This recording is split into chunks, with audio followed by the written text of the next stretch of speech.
要问人类历史上哪个民族的兵器进步速度最快，那必然是印第安人了。当初西班牙征服者来到美洲时，大部分印第安人还拿的是黑曜石武器，嗷嗷叫的去冲杀敌人。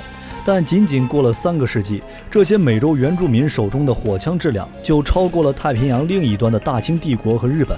而留给西班牙征服者印象最深的，却是一款专门爆头的钝击兵器——印第安战棍。这款专注于爆头的印第安战棍究竟是把怎样的武器呢？印第安战棍是一种简单却具有毁灭性的兵器。相对于石头战斧和大头棒之类的本土兵器，其设计非常独特且十分简单。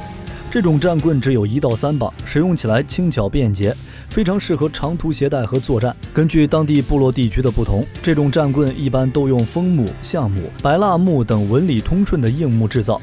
其打击部分的锐角边缘非常狭窄，对付敌人时能造成非常可怕的伤害。当地土著甚至还会在重点打击部分镶嵌上尖利的碎石牛角或铁片，来增加整个武器的威力。印第安战棍从外形上看，一般可以分为2种。第一种是头加棍的组合，前端有一块固体，多为球状。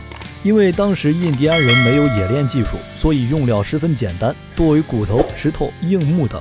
只不过在现代的制作品中，都是金属材料的制品，而且很出名，是个购物网站都有的卖。你也可以称这种战棍为印第安战锤。第二种则形似枪托，叫做枪托式战棍。据资料显示，它最早出现在17世纪晚期，在当时美国和加拿大的几个部落中开始流行。尽管枪托式战棍是彻头彻尾的北美本土兵器，但它的由来却是众说纷纭。很多学者认为，枪托战棍是印第安人对白人殖民者滑膛枪的模仿。在遇到过英法殖民的印第安部落里，白人的滑膛枪给他们留下了深刻印象。一些部落甚至通过贸易交换得到了少量的滑膛枪。但是由于不会制造火药和铅弹，弹药耗完之后，滑膛枪就只能当作钝器使用了。滑膛枪可以倒吃枪管，作为近距离杂击武器，用枪托打击敌人。这个功能得到了印第安人的认可，并且开始根据滑膛枪的外形进行仿制木头战棍，以期得到某种白人的神秘力量。但是他们不会制造枪管和扳机，因此直接仿制枪托形状的木质战棍成为必然选择。另一些学者则认为，白人的滑膛枪只是激发了印第安人设计枪托战棍的灵感。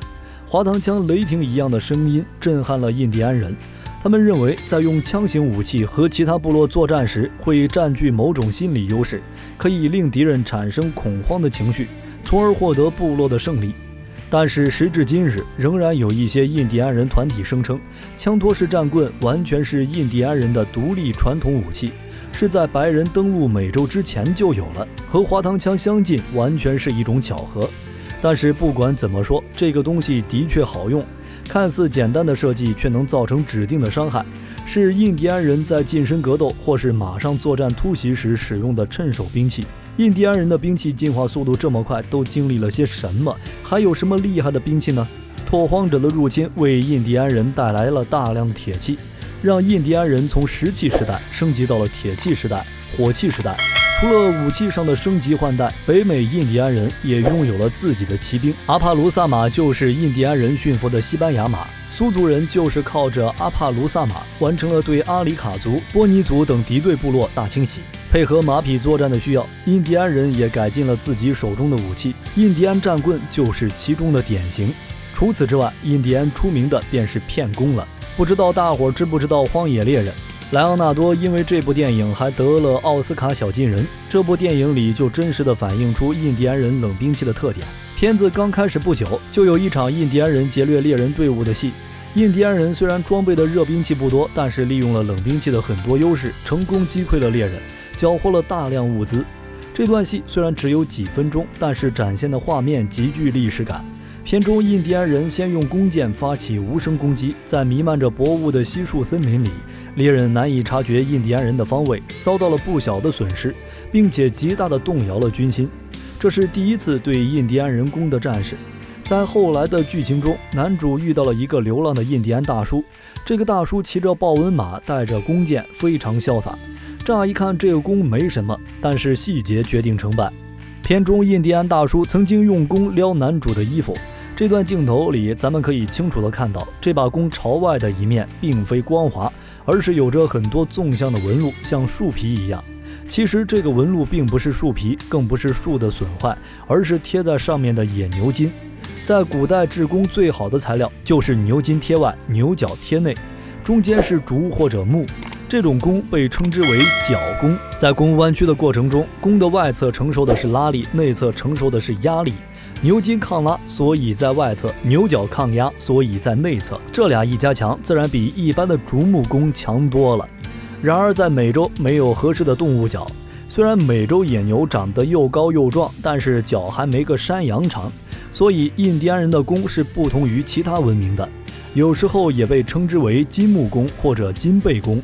又因为弓臂呈片状，也被称之为片弓、板弓。